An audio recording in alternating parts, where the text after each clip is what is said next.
Halo, untuk hari ini kita akan lanjut membahas materi kita berikutnya tentang elastisitas. Pertama, kita harus tahu pengertian dari elastisitas itu sendiri.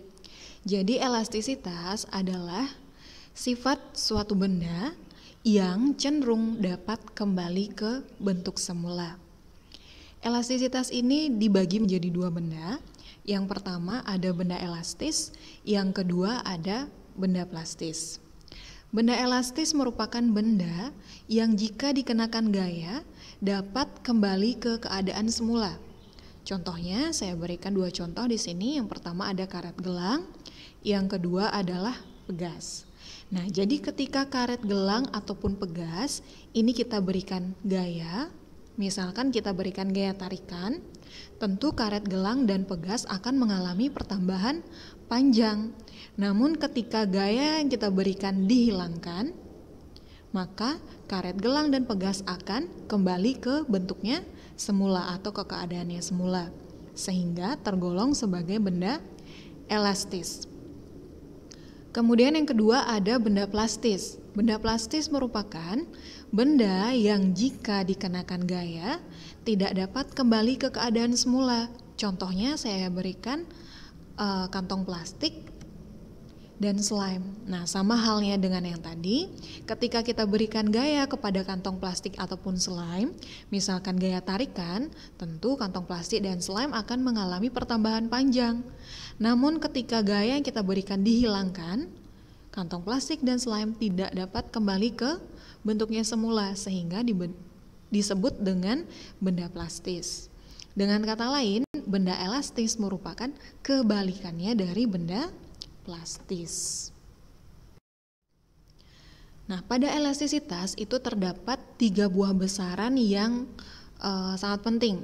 Nah, yang pertama ada yang disebut dengan tegangan. Tegangan ini kata lainnya adalah stres. Simbolnya adalah tau. Tegangan ini merupakan gaya per luas penampang. Jika kita lihat secara matematis, nah rumusnya jadinya tau sama dengan F dibagi A, atau tegangan sama dengan gaya per satuan luas penampang. Ingat, gaya itu satuannya Newton, A itu satuannya meter kuadrat. Kemudian yang kedua ada regangan. Regangan kata lainnya adalah strain. Simbolnya adalah E atau epsilon. Ya, regangan ini merupakan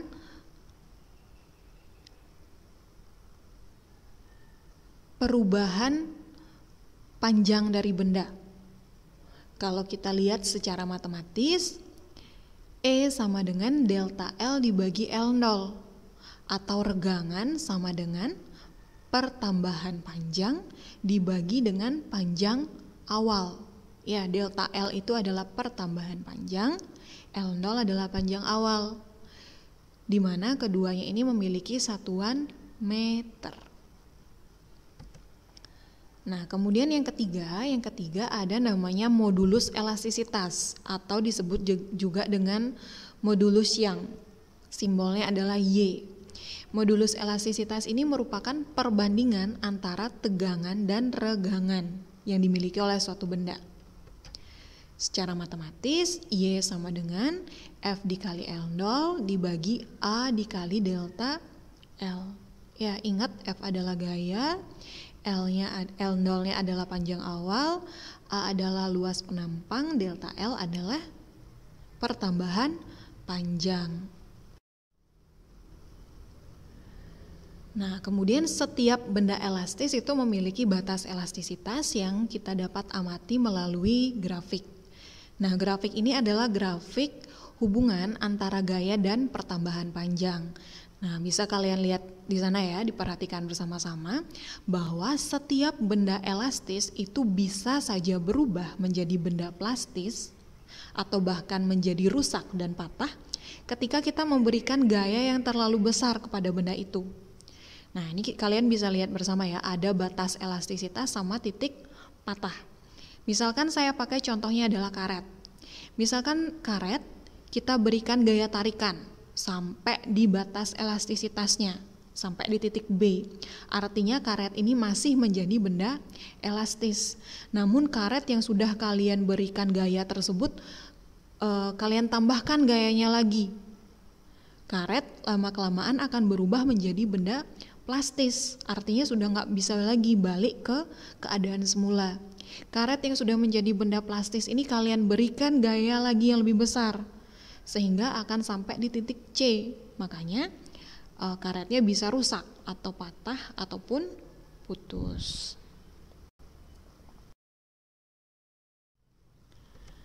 Nah, kemudian berikutnya adalah hukum Hooke. Nah, pada hukum Hooke ini diberikan contoh menggunakan pegas. Ya, bisa kalian lihat bersama di sini ada dua gambar. Gambar yang kita anggap gambar yang di bawah adalah keadaan awal dari pegas. Gambar yang di atas adalah keadaan berikutnya dari pegas. Jadi kita lihat dari gambar yang di bawah dulu ya. Gambar yang di bawah adalah kan keadaan awal dari pegas. Jadi pegas memiliki panjang awal ya. Kemudian kita tarik pegasnya, kita kasih gaya. Kemudian lihat di gambar yang kedua, pegasnya akan mengalami pertambahan panjang setelah kita berikan gaya. Ya, di sana kalian bisa lihat bersama ada delta X atau pertambahan panjang. Jadi hukum Hooke itu merupakan bunyinya ya, gaya yang diberikan sebanding dengan pertambahan panjang dari benda. Jadi berapapun besar gaya yang kita kasih terhadap pegas, berarti sebanding atau sama dengan pertambahan panjang dari pegas tersebut. Rumusnya sendiri ya, kita bisa lihat rumusnya adalah F sama dengan K dikali delta X. Nah, di sana sebenarnya ada tanda negatif ya, saya tambahin tanda negatif. Di rumusnya ini ada tanda minus.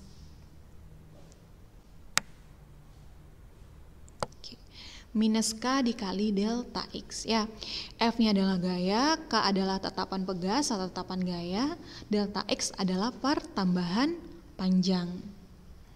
Di mana nilai K atau tetapan pegas ini menyatakan ukuran kekakuan pegas.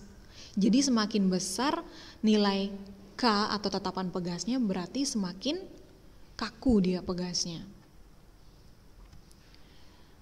Terus satu lagi arti tanda negatif. Nah, arti tanda negatif ini adalah arah gaya pemulih. Gaya pemulih itu maksudnya ketika kita menghilangkan gaya yang sudah kita berikan terhadap pegas, itu selalu berlawanan arah dengan pertambahan panjang benda. Nah, ini jadi maksudnya gaya pemulih yang ini ya. Ketika gayanya kita lepaskan atau dihilangkan dia, selalu berlawanan arah dengan pertambahan ya, dengan pertambahan panjang dari pegas. Oke, berikutnya ada namanya energi potensial pegas. Nah, mungkin kalian pasti sudah sering sekali mendengar istilah energi potensial ya. Tapi kalau pada pegas, maknanya energi potensial pegas ini adalah usaha yang dilakukan pegas saat mengalami pertambahan panjang ya, atau energi yang dia butuhkan untuk mengalami pertambahan panjang. Rumusnya sendiri kita bisa pakai persamaan setengah K dikali delta X kuadrat. Dengan K-nya adalah konstanta pegas, delta X-nya adalah pertambahan panjang. Ya, ingat ada kuadrat. Oke, berikutnya adalah contoh soal. Sebuah kawat logam dengan diameter 1,2 mm dan panjang 80 cm digantung beban bermasa 10 kg. Ternyata kawat tersebut bertambah panjang 0,51 mm. Yang pertama tentukan ada tegangan, regangan, dan modulus Young. Oke, seperti biasa ya, kita buat diketahuinya terlebih dahulu. D-nya itu 1,25 mm, kalian ubah ke meter, jadi 1,25 kali 10 pangkat minus 3. Kemudian panjang itu L, atau kalian boleh pakai L0, boleh pakai L aja boleh. 80 cm diubah ke meter jadi 0,8 meter. Digantungi beban bermassa M ya, massa 10 kg. Pertambahan panjang delta L 0,51 mm atau 0,51 kali 10 pangkat 3 meter, atau diubah lagi menjadi 51 kali 10 pangkat -4 meter. Yang ditanya tau, epsilon sama modulus yang E atau Y ya, boleh, yang mana aja boleh. Atau Y. Boleh ya kalian pakai E, boleh pakai Y juga.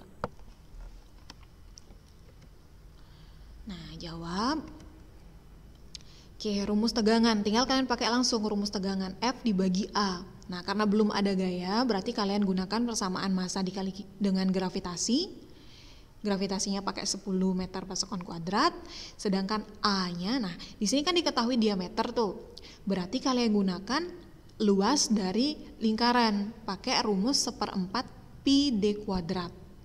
Ya, tinggal dimasukin biasa nilai-nilainya.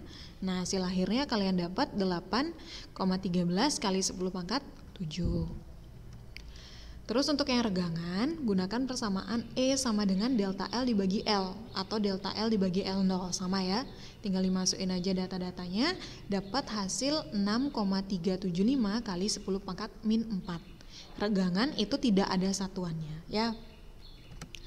Terus yang terakhir, modulus yang atau modulus elastisitas, Y atau E, sama dengan tau dibagi dengan epsilon. Ya, tinggal dibagi aja hasil yang kalian peroleh di bagian A dan di bagian B. 1,28 kali 10 pangkat 11 N per M kuadrat.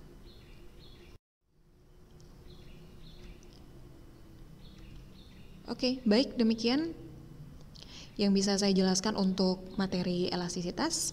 Terima kasih sudah mendengarkan.